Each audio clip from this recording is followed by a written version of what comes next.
ان کے دل سے نکلتی ہے۔ دیکھو بچوں، الامتحان یکرم الرجل او یہان، امتحان تو اس لیے ہوتا ہے کہ کسی کی تعظیم ہو، کسی کی بلندی ہو اور کسی کی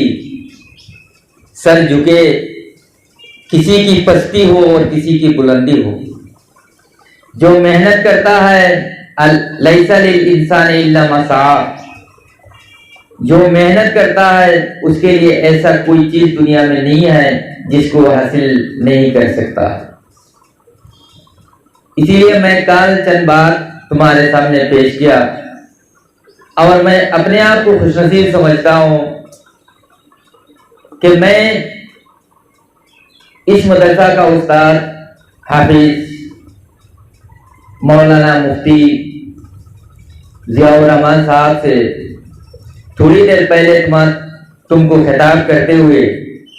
چند باتیں انہوں نے کی ہے۔ ہم جانتے ہیں جب ہم سامنے آتے ہیں تو ان کا دل کا وہ احترام ہے کہ دل کے اندر تواضع ہے، جس تواضع اس کو اپنے آپ کو بڑے ہونے سے روکتا ہے۔ وہ خود اپنے آپ کو ایسا چھوٹا سمجھتے ہیں کہ وہ ایک طفل مکتب ہے، وہ علم کا پہاڑ ہے، ان کے اندر بہت علم ہے، اس کے باوجود جب وہ بات کرتے ہیں تو سمجھا جاتا ہے کہ وہ ایک مکتب کا بچہ ہے۔ انہوں نے چند بات تمہارے سامنے پیش کی کہ اگر تم ان پر عمل کرو کہ بچوں سب سے پہلے اپنے اندر تقوی اور پرہیزگاری کو لاؤ۔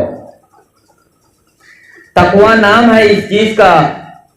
کہ جن کو اللہ تعالیٰ نے کرنے کا حکم دیا ہے ان کو کرو اور جن سے بچنے کا حکم دیا ہے اس سے رکو۔ اللہ تعالیٰ جو کام تمہیں کرنے دیا ہے ان کو کرو اور جن سے بچنے کا حکم دیا ہے خذوا ما آتاکم الرسول فخذوه وما نهاکم عنہ فانتہوا۔ ایسے ہوتے ہیں کہ مدرسے کے بچے، میں کل بتایا تھا کہ مدرسہ کے بچوں کے پیچھے شیطان کا غلبہ ہوتا ہے، شیطان اس کے پیچھے پڑا رہتا ہے، اس لیے کہ اس کے اندر سامان ہے، دولت ہے، مال ہے۔ کسی گھر اور ویران ہو،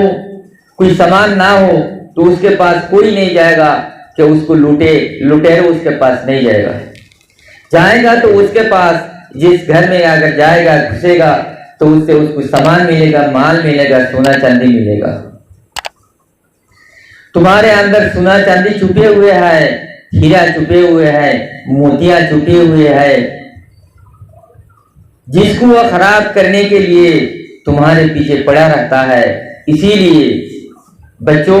دیکھو اپنے آپ کو شیطان سے حفاظت کرو، اور شیطان سے اپنے آپ کو حفاظت کرنے کی سب سے بڑا ذریعہ اور اس کی دوا ہے کہ اپنے استاد کا احترام کرو، اپنے استاد کے بات کو دھیان میں رکھو اور اپنے وقت کو ضائع نہ کرو، اپنے اندر تواضع کرو۔ مخلوق سے کس طرح جڑنا ہے ایسے اپنے آپ کو جوڑو، ایسے نہیں کہ آپ کو کچھ بڑا سمجھو۔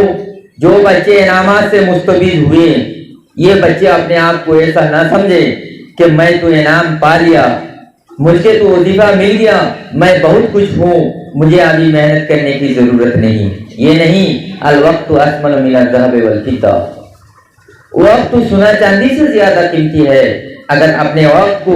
ضائع کر بیٹھو گے تو دیکھو بچوں اپنی زندگی کو برباد کر کے بیٹھو گے۔ اسی لیے ہمارے محترم حافظ مفتی ضیاء صاحب نے جو باتیں تمہارے سامنے رکھی ہے ان بات پر تم عمل کرو اور اپنے آپ کو بڑا مت سمجھو، اپنے آپ کو ایسا نہ سمجھو کہ میں بہت کچھ ہو گیا۔ اپنے آپ کو تواضع اور انکساری کے ساتھ اپنے اندر انکساری کو جگا دو، تواضع کو جگا دو اور اپنے آپ کو چھوٹا سمجھو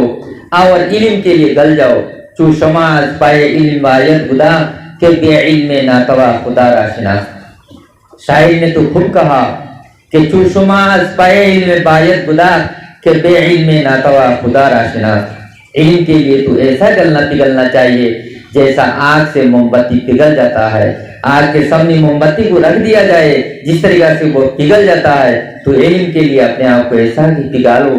تب تو تمہارے اندر علم آئے گا۔ تو میں اپنے بات کو اسی پہ ختم کرتا ہوں کہ میرا خیال تھا اور مجھے کہا تھا کہ آج ابھی تو ہمارے جن کی طرف ہماری نظریں لگی ہوئی ہے اور جن کے نسائم کلمات سے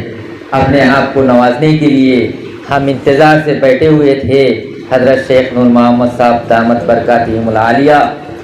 ان کا وقت ہے، لیکن وہ ضرورت سے فارغ ہونے کے لیے تشریف لے گئے تھے، اسی لیے میں چند باتیں تمہارے سامنے پیش کی۔